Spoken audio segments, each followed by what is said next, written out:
1 तारीख से लेकर के आज कितना तारीख हो गया, 21 तारीख हो गया, इन्हें बिना डीजी के है।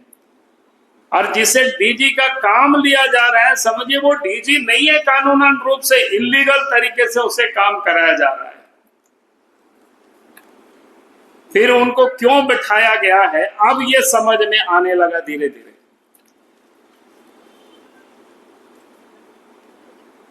इस केस से पहले भी 2 सीओ है जो ईडी के चार्जशीट में प्रमुख गवाह है, एक मनोज और एक शैलेश।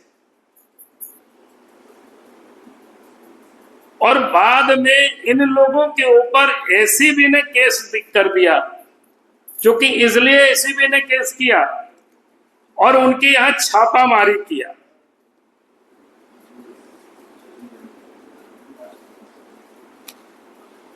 ताकि उनके ऊपर मामला को लटका करके रखा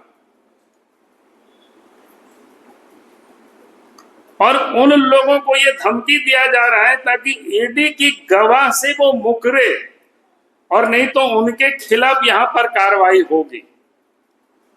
अब जरा ये सोचिए कि डीजीपी को क्यों रखा गया है। उसका ये 2 अंचल अधिकारी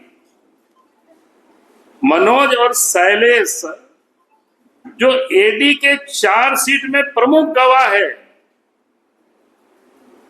और उन गवाहों के ऊपर बाद में एसीबी ने केस दर्ज किया। बड़ा इंटरेस्टिंग खेल है, ये सब चल रहा है झारखंड में। और उनके यहां छापामारी भी एसीबी ने किया, और अब उन लोगों से ये कहा जा रहा है कि भाई ईडी के गवाह से मुकर जाओ, नहीं तो तुम्हारे खिलाफ कार्रवाई होगी। उसी प्रकार से अगला जो मामला है, जमीन से जुड़े हुए मामला, ईडी के 3 प्रमुख गवाह, जहां गवाह जो है उमेश टोपो, राज लकड़ा और प्रवीण जायसवाल पर भी भारी दबाव डाला गया, लेकिन वो लोग अपने बयान से मुकरे नहीं, तो उन लोगों को जेल भेज दिया है। अब छत्तीसगढ़ में ईडी की जांच चल रही है। अगर इस जांच में अधिकारी सच बोल दे तो झारखंड की कई बड़ी मछलियां फंस सकती है। इसलिए इन अधिकारियों को पहले एसीबी की कार्रवाई में लपेटा जा रहा है। आज जो एसीबी में चौबे को अंदर किया गया, वो इसलिए ताकि वो सीबीआई और ईडी के सामने सच ना बोल पाए। यानी इसको क्या बोलते हैं, तो डाल डाल तो हम पात पात। छत्तीसगढ़ में जांच शुरू होती है और फिर यहाँ एसीबी पीए की जांच शुरू करती है। छत्तीसगढ़ में ईडी, आपको बताए, छत्तीसगढ़ में ईडी जांच जारी रहते हुए अब वहां सीबीआई केस सौंप दिया गया, तो यहाँ एसीबी फटाफट एफआईआर कर गिरफ्तार कर लेती है।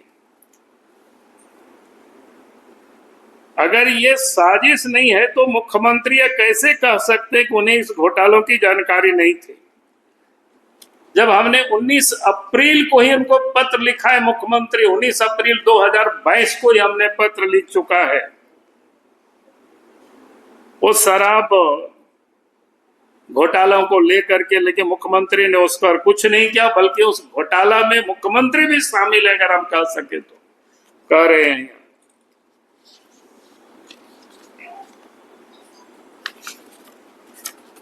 और आज वो चौबे को पकड़ करके ये भ्रम की स्थिति फैलाना चाहते हैं कि ताकि हम उस घोटाला में शामिल नहीं, और घोटालाबाजों को हम पकड़ रहे हैं।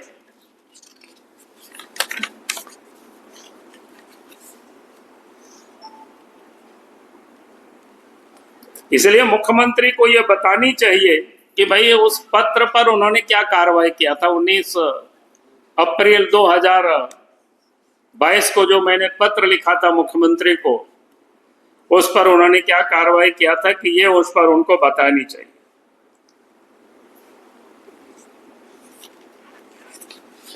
और ये भी जानकारी जो हमको मिला है कि शायद ईडी ने विनय चौबे को गिरफ्तारी के पहले उनको शायद बुला चुके थे उनको। अब गए थे कि नहीं गए थे ये पता नहीं, लेकिन उनको बुला चुका था। ये तो शायद अखबारों में भी छापा है, आप सब लोगों ने देखा है जगह जगह समय समय पर।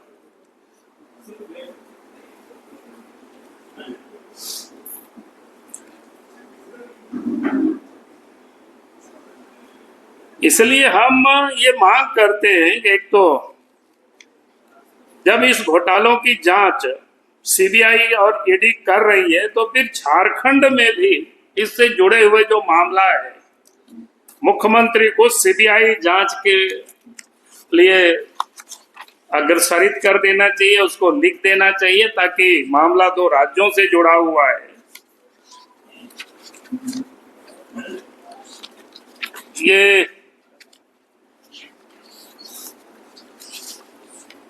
और मैं एक दो बात इस शराब से ही जुड़ा हुआ है, हाल फिर दिनों में अखबारों में भी छपा है, हाईकोर्ट तक में मामला पहुंचा था।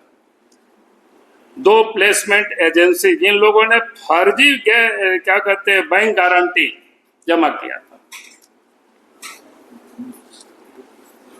उन लोगों ने कोर्ट में भी जाकर के फर्जीवाड़ा ये नहीं दिखाया और बाद में केस को उन्होंने विड्रॉ किया है। लेकिन आश्चर्य ये होता है विभाग ने अभी तक उन लोगों के ऊपर कोई कार्रवाई नहीं की, कोई एफआईआर नहीं किया। इससे क्या सिद्ध होता है? इससे तो यही होता है कि भाई इन लोग सारे के सारे लोग मिले हुए हैं और मामला को इधर से उधर घुमाने की ये लोग कोशिश कर रहे हैं।